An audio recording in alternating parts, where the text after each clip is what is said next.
Georgetown Law School's dean on Thursday rebuffed an unusual warning from the top federal prosecutor for Washington, D.C., that his office won't hire the private school's students if it doesn't eliminate diversity, equity, and inclusion programs. Dean William Treanor told acting U.S. Attorney Ed Martin that the First Amendment prohibits the government from dictating what Georgetown's faculty teach or how to teach it.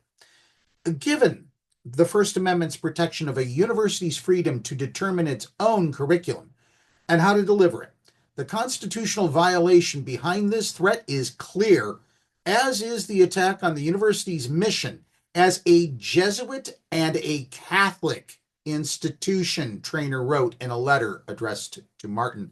Martin's exchange with the dean isn't the first time that the conservative activist has used his office as a platform for parroting the political priorities of the Republican president who gave him the job in January. Martin, who refers to himself as one of President Donald Trump's attorneys, roiled his office by firing and demoting attorneys who prosecuted Trump supporters for storming the U.S. Capitol on January 6, 2021. Martin promoted Trump's baseless claims of election fraud in the 2020 presidential election and represented January 6th riot defendants before taking office. His letter of inquiry to Georgetown also dovetails with Trump's agenda. On his first day back in the White House, Trump signed an executive order ending DEI programs in the federal government. In a letter dated February 17th, but emailed to the dean on March 3rd, Martin said a whistleblower informed him that Georgetown Law School continues to promote and teach DEI. This is unacceptable, he wrote. Martin warned the dean that his office wouldn't consider any Georgetown law students for jobs, summer internships, or fellowships until his letter of inquiry about DEI programs is resolved. Treanor said Georgetown was founded on the principle that serious and sustained discourse among people of different faiths, cultures, and beliefs promotes intellectual, ethical, and spiritual understanding.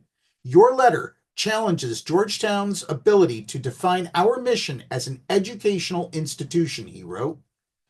Treanor closed the letter by writing, "We look forward to your confirming that any Georgetown-affiliated candidates for employment with your office will receive full and fair consideration."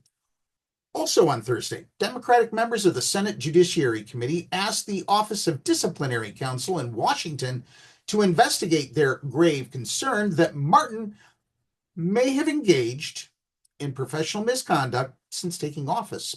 In a letter to the office, the senators accused Martin of repeatedly abusing his position, including by using the threat of prosecution to intimidate government employees and chill the speech of private citizens.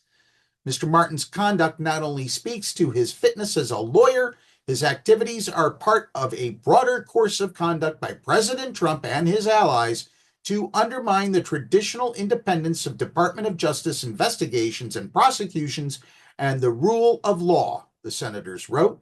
A spokesperson for Martin's office wouldn't comment on the Georgetown letters and didn't respond to a separate request for comments on the senator's letter.